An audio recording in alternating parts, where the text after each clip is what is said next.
Hello, c'est Nathalie. Tu le sais maintenant, je suis un coach qui adore. Oui, le thé bio et les tartines au beurre, c'est exactement ça. Aujourd'hui, encore un time challenge. Je voudrais te parler aujourd'hui des problèmes. On passe son temps à avoir des problèmes, ça je suis d'accord.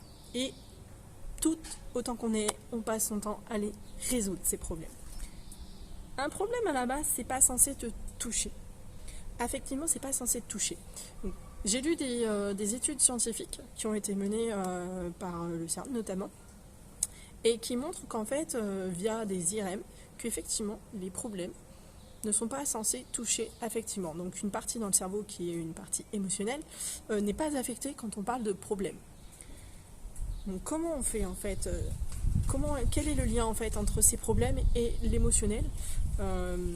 Le problème, étant donné que c'est quelque chose qui vient de l'extérieur, normalement ça ne te touche pas de façon intérieure. Il y a une notion qui est un petit peu différente qui s'appelle la difficulté. Alors la difficulté, c'est autre chose. C'est un problème qui va rentrer intérieurement chez toi. Au niveau de l'affect, c'est là où ça va prendre de la place. Et concrètement, si on regarde une image du cerveau à ce moment-là via un IRM, c'est une zone qui est complètement rouge. Donc en fait, quand un problème devient une difficulté, tu l'ingères et ça devient un problème parce que ça prend beaucoup de place dans ton cerveau. La gestion des émotions, elle est créée par les situations que tu rencontres dans ton quotidien. Et ce qui est important, c'est de faire en sorte que le problème que tu rencontres reste un problème et ne devienne pas une difficulté. Alors comment concrètement on fait ce genre de choses? Pour qu'un problème reste un problème, j'ai déjà parlé dans une autre vidéo du fait que une émotion, quand elle est prise à chaud, c'est pas bon de réagir. C'est de l'intelligence émotionnelle. Il faut attendre entre 5 minutes et 21 jours pour pouvoir s'occuper de cette émotion. C'est exactement ça. Pour qu'un problème reste un problème, il faut le gérer entre le moment où l'émotion, entre 5 minutes et 21 jours, est toujours là et que tu dois gérer ce problème. À partir du moment où à 21 jours, tu passes à 22 jours, ton problème n'est plus un problème, devient une difficulté. C'est là où tu vas l'ingérer et où ça devient très compliqué pour toi, puisque ça va rester chez toi, et ça devient des choses comme la rancune, et c'est beaucoup plus tenace à partir. Alors comment tu procèdes en pratique pour rester vraiment dans les problèmes et pas dans la difficulté? C'est très simple, ose parler. Oser parler, dire à quelqu'un, il faut que je te parle. Ça, c'est la clé. Oser dire à quelqu'un qu'on considère par exemple comme un adversaire, comme un ennemi. Par exemple, quelque chose qui pourrait surprendre, même toi je suis sûre que ça va te surprendre, de dire à quelqu'un justement que tu considères comme quelqu'un dont il faut se méfier ou quelqu'un que tu considères, on va dire un ennemi. Point, comme ça, on met tout le monde dans la bulle. Un ennemi, tu vas lui dire, tiens, j'ai pas pris le temps encore de manger à toi à midi, ça dirait pas ce midi, on va manger ensemble, je t'invite. Et tu vas dire, la fumée. Attends, le mec, je ne le supporte pas, il me fait crasse sur crasse. Et il faudrait que je l'invite en plus à déjeuner à midi. Voilà comment t'éviter les difficultés.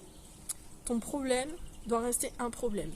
Donc ça veut dire que les 3/4 du temps, tu restes sur des difficultés parce que les problèmes tu ne les traites pas et que tu n'oses pas en fait aller percer la carapace de la personne, tu n'oses pas parler en fait, on se met une rétention et ça c'est humain mais c'est même sociétal, j'ai envie de dire. Les 3/4 du temps on se retient de dire quelque chose parce que on dit ça se fait pas, j'ai pas le droit, ou c'est mal vu, etc. Ça, c'est le deuxième point. Le premier point, c'est parler. Ne pas oser aller percuter la personne en lui disant tout simplement, en expliquant le problème. Et de dire les choses, pas de filtre. Le deuxième point, c'est de te donner une autorisation. Tu as le droit de dire ce que tu ressens et ce dont tu as besoin. Ça, c'est essentiel pour toi, pour que tu te sentes bien dans ta vie. La base, c'est de te donner l'autorisation. J'ai envie de prendre L'Oréal, mais parce que tu le vaux bien, mais c'est exactement ça. Parce que tu le vaux bien. Par exemple, je te donne, si tu as un poste en vue et que tu sais que ton collègue à côté de toi, que tu supportes pas, mais qui a les crocs, comme on dit souvent, et qui veut absolument le poste et qu'il a les capacités d'eux, demande-toi pourquoi pas moi? Pourquoi de te dire pourquoi n'est pas la même chose que de te dire pourquoi pas moi. Là, je sais pas si tu as compris, hein, mais pourquoi c'est différent de pourquoi pas moi. C'est peut-être plus clair comme ça. Et ça, c'est extrêmement important que tu le comprennes.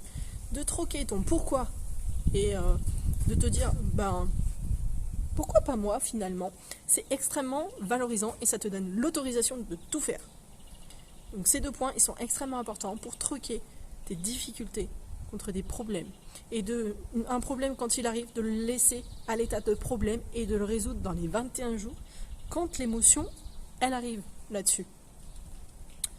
J'espère que cette vidéo t'a plu. N'hésite pas à la liker si tu as apprécié la petite vidéo en un peu plus de 5 minutes quand même. Bon, oui, je sais, j'ai me dit 5 minutes, mais franchement, je fais de mon mieux. Désolée. En tout cas, si tu veux suivre le reste du Time Challenge, je t'encourage à aller t'abonner à ma chaîne. Et moi, je te dis à très vite dans une prochaine vidéo. Ciao, ciao.